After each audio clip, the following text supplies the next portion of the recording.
Hello, this is Philip with Georgian Landscape Design and Georgian Landscape TV. We're in Roswell right now at the Graves Project, and we've been here quite a while, but I wanted to kind of give you some background knowledge about how we approach this job of actually starting back at the latter part of January. We had to come out and look at the topography. Stormwater was a real problem here. Because of the size of the property, stormwater was collecting and getting a full head of steam and ultimately ending up in the pool. The first project was to manage the stormwater, and we did that through a series of grade adjustments to allow us to capture and control the stormwater, ultimately getting it out to the street. There is an existing culvert there, so we were able to direct it there. But if you're going to capture and control the stormwater, you need to make sure that it's sustainable, because stormwater will have, if you allow it to, will have debris and sediment in it. And if it slows at any point in its travels, it will drop that sediment and eventually change the grade over time. When we did these grade adjustments, there were certain ones that had a certain amount of capacity and drop to them, and we protected them with a dry creek bed and a decorative dry creek bed. We had an eye on beauty. We enhanced them with boulders and other various size stones within the dry creek bed to not only enhance the beauty of the dry creek bed, but also to enhance the beauty of the area. Capture and control of stormwater was job number one, and then additional beautification elements started to take place. Obviously, the introduction of sod, which you can see, and we wanted to create kind of a golf course meandering aspect to the sod. So you'll see that there's always a meandering grass line to allow it to have that overall golf course kind of a look. And then we started adding element. We added a garden pathway that leads up to various little seating areas throughout the trees. You'll see that. It's beautiful. We added a pergola. There was an existing pergola right here off to my left, and we needed to try to somehow tie in the fireplace area. So we decided to build a pergola there. So now you have these two spaces and you've got design equity between the two. That was a critical element that we were able to add. We actually started backing it up. We started with a fence. So we created a privacy fence along the back side of the property and a ranch fence along the front side of the property. Unfortunately, the Graves are going to be faced with a new subdivision being built right next to them. So they wanted to start with the privacy fence. But in addition to the privacy fence,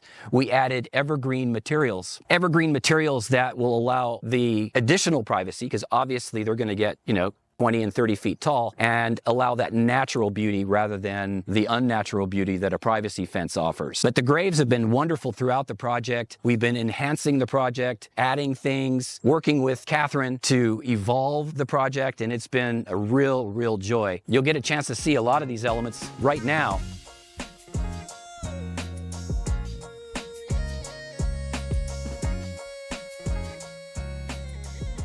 One of the important elements when you're adjusting the grade is accessibility. So we've done a lot of, like I said, capturing and controlling the stormwater, which in areas creates a fairly deep ravine or swale or whatever you want to call it. And then obviously it's decorative, like I mentioned, but we need to create accessibility. And that's why we installed flagstone bridges in a couple of locations. So you can walk from area to area and not be tripping over a bunch of boulders. So we can walk up to a Cumberland blend pathway, and this will meander up through the pines to a few different locations. You'll get a chance to see that too. We also created a Cumberland blend pathway that meanders up through the pines, and there's a couple of seating areas embedded within it. And you'll notice that the Cumberland blend is a color that ties itself well to the flagstone and the dry creek beds. So you have, again, design equity. It's kind of funny as you work through a project like the project here in Roswell, you don't initially have the idea to do certain elements, but all of a sudden they kind of pop into your head to, hey, maybe we should add this meandering pathway. And I spoke with Catherine about it, and she was completely on board. It's really fun when you can kind of evolve the project and establish elements that sometimes outshine the original elements as part of the plan. So I talked to Catherine last week, and she says that she comes up here and walks on this pathway every day. And the neat thing about it is we've got a couple of seating areas. We've got one here, one just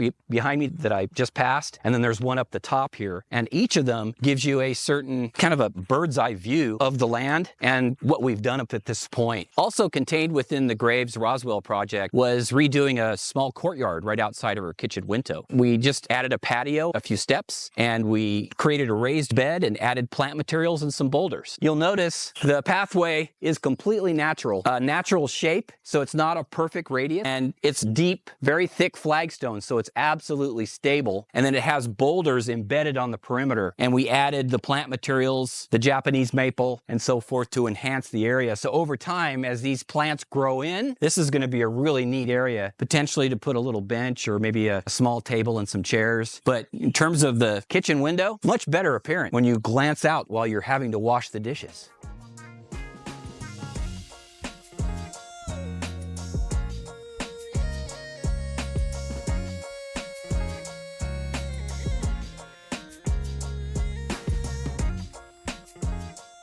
Hopefully, you've been able to see all of these elements within the project here in Roswell, and the information that I've provided has been informative, and we'll talk to you soon.